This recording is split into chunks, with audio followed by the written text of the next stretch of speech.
everyone, welcome back to Those Fake Nerds. I'm your host, Brian. And remember back when the Xbox One came out and the main person for Microsoft was like, hey, if you feel like you can't afford the new Xbox One, well, buy a 360 and just say you're poor. So I think that had more to do with the fact that the Xbox One was going to be always online, and people were concerned, like, hey, I live in a region where online infrastructure not that good. So what am I supposed to do? And he was like, we already have an Xbox for people like that.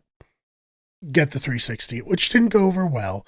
It was really like the catalyst to people being super anti Xbox One. I mean, on top of their E3 press conference not really being focused on video games, instead being focused on everything else you could do with the Xbox One. So ultimately, that allowed PlayStation and Sony to win the generation, get a head start, and eventually win the generation and carry that momentum into the current generation with the PlayStation 5 and Xbox Series X and S consoles.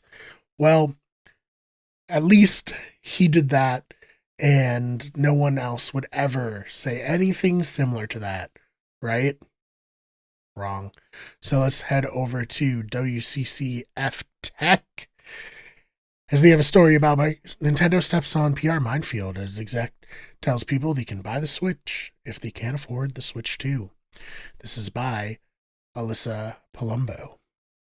The Nintendo Switch 2 unveiling may have been largely positive, but there are very few that didn't sit very well with that fan. There are a few things that didn't fit well with some fans, such as the pricing of the hardware and some of the software. It doesn't help that the console pre-order is scheduled to go live later today. This was written yesterday. In most of the world, have been delayed in the United States and Canada due to the U.S. tariffs issue, making North America customers even more anxious about the further price increases. Now, Nintendo of America president Doug Bowser, still can't believe that's really his name, has shared a tone-deaf statement that has riled up fans even more. As reported by CBC Canada, he essentially told them to go buy the original Switch if they can't afford the new one. As we look at the Nintendo Switch 2 and you think about the feature sets that I talked about, we believe that the pricing is appropriate for the value of the machine and the gameplay experience overall. Recognize there are some people that may not be able to afford the Nintendo Switch 2 price point. That's why we wanted to make the other Switch platforms available so people will still have the opportunity to come into our gaming universe, to be a part of these characters in these worlds, and see value, if you will, in whatever rung of the platform they come in. Those with long enough memories will have instantly remembered Don Matrick's similar statement when the Xbox One was facing criticism because of the console's initial mandatory online connectivity. He famously said, "We have a product for people who aren't able to get some form of connectivity. It's called the Xbox 360. The terrible Xbox One marketing essentially doomed Microsoft's third console from the get-go in its fight against Sony's PlayStation 4. Nintendo Switch 2 likely won't suffer the same fate, with analysts believing it still become the fastest selling console ever, and even turn into one of the primary platforms for core gamers. Still, this reveal could have gone a bit more smoothly, and I agree. This reveal has been bad, quite frankly, and this was just another example of it being pretty bad. So, obviously Nintendo has some things working against it. They couldn't have predicted that our president, from the United States, Donald Trump, was going to basically say, like, I'm tariffing everybody and then back down, but then cause tons of confusion and bad vibes in the market and make it so that Nintendo isn't really able to assess the situation accurately, because the situation can change literally at a whim, at the whim of the president. At any moment, he can be like, tariffs back on, tariffs off.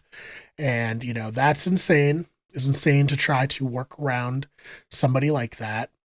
Then this is, the first console is coming out post-COVID, where inflation has really taken effect. So when you see that 449 US dollars or 499 US dollars, you're like, wow, that's way too expensive for a Nintendo console, something that you kind of feel like should be priced down. You know, it's not ever quite as powerful as the current PlayStation or Xbox consoles, even this one. People are saying it's like more in line with the Series S, which is not that powerful, but you know, when you see that price tag for a Nintendo console, you're immediately like put off. But then they've also done stuff that hasn't helped them. Having $80 to $90 games, well, you know, yes, I accept that games are going to be more expensive. And yes, $60, $70 isn't really like a commensurate price to what video games cost in the past. These companies also have to accept that the job market, the economy, all that, people are in America, especially, are feeling the crunch of it. And at the end of the day, video games are nothing more than a luxury good. And if people can't make ends meet, the very, very first thing they're going to cut are their luxury goods. So that makes me hesitant to say that Nintendo Switch 2 is going to be a huge hit. Obviously, the fans of the Nintendo consoles are going to buy it immediately, but will the wider market buy it? I think, you know, time will obviously tell, but I think it's more likely than not that they won't.